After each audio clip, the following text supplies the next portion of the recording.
Hello students, how are you all? I'm sure you all are fine and safe at your home. So children, in GK our today's topic is sky watching. So let's start the chapter. Take the correct answer in the following questions. First, the large Magellanic cloud lies in this constellation. Option A, Dorado. Option B, Ursa Major. Option C, Orion. बच्चों यहाँ पे हमें कुछ question दिए गए हैं, ठीक है, उससे रिलेटेड आपको 3 ऑप्शन यहाँ पे देखने को मिल रहे हैं। आपको करेक्ट ऑप्शन को क्या करना है, टिक करना है, जो भी उस क्वेश्चन का करेक्ट आंसर है। ठीक है, फर्स्ट क्वेश्चन यहाँ पे दिया गया है कि लार्ज मैगेल्लानिक क्लाउड जो होता है वो किस कॉन्स्टेलेशन में लाई करता है। ठीक है, तो यहाँ पे आपको 3 ऑप्शन दिए गए हैं, डोरैडो, उर्सा मेजर या फिर ओरियन। तो इसका करेक्ट आंसर है Dorado. Second, the clouds of dust and gases out of which the stars are born are called. Option A, nebulae. Option B, black holes. Option C, dwarf stars. ठीक है, यहाँ पे पूछा गया है कि जो डस्ट और गैसेस का क्लाउड होता है ना, वो जब आपके स्टार्स को बॉर्न करता है, मतलब उनका निर्माण करता है, तो उन्हें क्या कहा जाता है, उन्हें कहा जाता है नेबुले। Third, Sirius is also called the dog star, which belongs to this constellation. A. Libra. B. Canis Major. C. Virgo. यहाँ पे पूछा गया है कि सीरियस जो है वो एक तरह का क्या कहलाता है, डॉग स्टार भी कहलाता है। वो कौन से कॉन्स्टेलेशन से बिलोंग करता है, वो बिलोंग करता है आपका कैनिस मेजर से।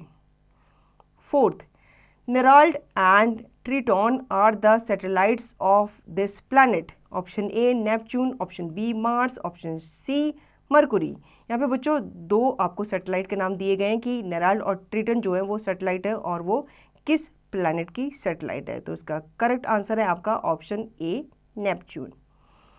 Fifth, the Big Dipper is a part of this constellation. Option A Hydra, option B cross, option C Ursa Major. यहाँ पे आपसे पूछा गया है कि बिग डिपर जो है वो कौन सी कॉन्स्टेलेशन का पार्ट है। तो इसका करेक्ट आंसर है Ursa Major. Now 6, Titania, Oberon, Ariel, Miranda and Umbriel are the 5 chief satellites of this planet. Option A Pluto, option B Uranus, option C earth.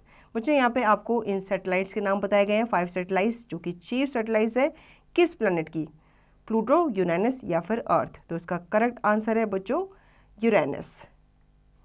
7th, the stars of this constellation form the shape of letter W. A. Libra, B. Cassiopeia या फिर C. Virgo। ये जो stars होते हैं इस constellation के, ठीक है, ये एक तरह का शेप बनाते हैं जो कि आपके लेटर W की तरह दिखते हैं। तो ये कौन से स्टार होते हैं, कौन सी कॉन्स्टेलेशन के होते हैं, यहाँ पे आपको ऑप्शन दिए गए हैं। तो उसका करेक्ट आंसर है कैसियोपिया।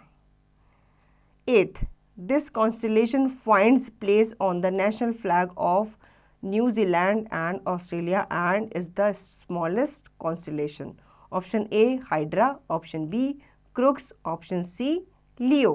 अब ये जो कॉन्स्टेलेशन है ना बच्चों, ये आपके 2 कंट्री के नेशनल फ्लैग्स में दिखते हैं। कौन कौन सी, न्यूजीलैंड एंड ऑस्ट्रेलिया। ठीक है, और ये स्मॉलेस्ट कॉन्स्टेलेशन माने जाते हैं। इसका करेक्ट आंसर है बच्चों option B Crux. 9th, India's space probe to the sun which will travel approximately 150 million kilometer in space. Option A Mangalyaan, option B Chandrayaan या फिर ऑप्शन सी आदित्य L1। अब बच्चों यहाँ पे पूछा गया है कि इनमें से कौन सी इंडियन स्पेस प्रोब है जो कि सन की तरफ जाएगा, ठीक है, और वो अप्रॉक्सीमेटली 150 मिलियन किलोमीटर ट्रैवल करेगा कहाँ पे, स्पेस में। तो इसका करेक्ट आंसर है बच्चों ऑप्शन सी आदित्य L1, क्योंकि आपको चंद्रयान का तो पता ही है वो कहाँ गया था, वो चांद पे गया था, और मंगल कहाँ गया था, वो मंगलयान मंगल पे गया था। तो आदित्य L1 जो है वो कहाँ जाएगा, वो सूरज पे जाएगा, सन पे जाएगा। 10th, this constellation is an open cluster of stars and is also known as 7 sisters. Option A Cygnus, option B Orion या फिर ऑप्शन C प्लियाडेस। यहाँ पे बच्चों पूछा गया है कि ये जो कॉन्स्टेलेशन है ये एक ओपन क्लस्टर है किसका, स्टार्स का, और इसका एक और नाम है जो कि है 7 सिस्टर, मतलब इसको 7 सिस्टर के नाम से भी जाना जाता है। तो ये कौन सा है, ये है आपका Pleiades. Now 11th, this planet is cold and dry and has 2 natural satellites named Phobos and Deimos. Option A Mars, option B Venus and option C Mercury. अब बच्चों यहाँ पे पूछा गया है कि ये जो प्लैनेट है ये काफ़ी कोल्ड है और ड्राई है, ठीक है, और इसकी 2 नेचुरल सैटेलाइट्स है, कौन कौन सी, फोबोस एंड डियोमोस। तो इस प्लैनेट का नाम क्या है बच्चों, इस प्लैनेट का नाम है आपका Mars. 12th, Rigel and Betelgeuse are 2 brightest star of this constitution. Option A Orion, option B Draco, option C Pegasus. यहाँ पे आपसे पूछा गया बच्चों रिगेल और बेटलग्यूस जो है वो 2 ब्राइटेस्ट स्टार है इस कॉन्स्टिलेशन के। तो कौन सी कॉन्स्टिलेशन है, ये है आपकी ओरियन। तो बच्चों आई होप आपको ये चैप्टर अच्छे से समझ में आ गया होगा। अब इसका रिवीजन और इसकी प्रैक्टिस आप खुद से करेंगे।